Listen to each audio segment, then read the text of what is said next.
காங்கிரஸ் கட்சி சார்பில் நடக்கக்கூடிய விழால சுதீஷ் வந்து இப்ப கலந்து திமுகவுடன் கூட்டணிக்கான ஒரு பேச்சுவார்த்தையா இல்ல, அது என்னன்னு உங்களுக்கு நான் விளக்கம் சொல்றேங்க. அவர் வந்து பல ஆண்டு காலமாக சுதீஷோடைய நண்பருங்க. அவர் இதுக்கும் கட்சிக்கும் எந்த சம்பந்தமுமே கிடையாதுங்க.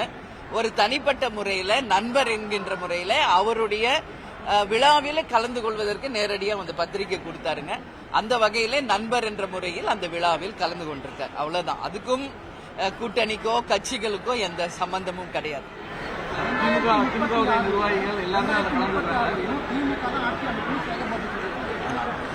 அது அவங்க உரிமை, அவங்களுடைய நம்பிக்கை.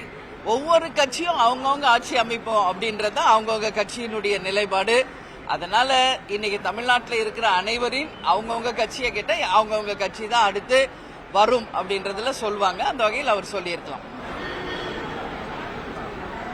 தேசிய ஜனநாயக கூட்டணியில வந்து அந்த அங்கம் வைக்கிறீங்க, என்ன நிலைப்பாடு தெரிவிக்க? ஏற்கனவே நான் உங்களுக்கு சொல்லியிருக்கேன்.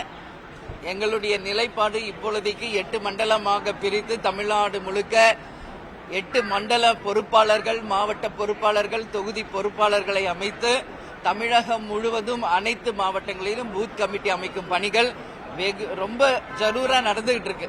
இப்ப அதான் எங்களுடைய ஃபர்ஸ்ட் கான்சென்ட்ரேஷனே வந்து எல்லா இடத்துலயும் பூத் கமிட்டிகளை அமைக்கணும். 1 மாத காலத்திற்கு பிறகு தமிழ்நாடு முழுக்க சுற்றுப்பிரயாணம் இருக்கிறது. எங்களுடைய கட்சியினுடைய வளர்ச்சியை தான் நாங்க போக்கஸ் பண்றோம். ஏற்கனவே நான் சொன்ன மாதிரி கடலூரில் ஜனவரி 9ஆம் தேதி மாநாடு அன்றைக்கு மிக தெளிவாக உங்களுக்கு அறிவிக்கப்படும். தேசிய ஜனநாயக கூட்டணி தமிழ்நாட்டில் தமிழக கட்சிகள் தான் நல்லது. பட் அவங்க வந்து தேசிய ஜனநாயக கூட்டணி என்டிஏ அலையன்ஸ்ல தான் கூட்டணி அமையும், கூட்டணி ஆட்சி அமையும் அப்படின்னு தொடர்ந்து சொல்லிட்டு இருக்காங்க. நாங்களும் ஏற்கனவே என்டிஏ அலையன்ஸ்ல இருந்தவங்க தான். அதனால தமிழ்நாட்டுக்கு தமிழக கட்சிகளினுடைய தலைமையிலான ஒரு ஆட்சி இருந்தா நல்லதுங்க. நான் ஏற்கனவே இது சொல்லியிருக்கேன். கூட்டணி ஆட்சி என்று வந்தால் வரவேற்கத்தக்க ஒரு விஷயம்தான். ஏன்னா ஒரே அதிகாரம் ஒரே மையத்தில் போகாம அந்த அதிகாரம் பகிர்வு செய்து மக்களுக்கு நல்லது நடக்கிறதுக்கு அது ஏதுவாக இருக்கும் என்றால் கூட்டணி ஆட்சி வரவேற்கத்தக்க ஒரு விஷயம். ஏன்னா இன்னைக்கு பல்வேறு மாநிலங்கள் அது நடந்துகிட்டு இருக்கு. எத்தனையோ மாநிலங்கள் அது சாத்தியமா இருக்கு. தமிழ்நாட்டிலையும் நடந்தால் நல்லது, வரவேற்கத்தக்கது. தவிர்க்க முடியாத தம்ப்நெயில்ஸ், கலக்கலான கண்டென்ட்ஸ், சினிமாவும் சீரியஸ் பிரச்சனைகளும், பல வருடங்கள் தளபதி விஜய் கலகலப்பும் கைகலப்பும், ஏற்ற தெரிக்குதுனாலே டன்னு தான்.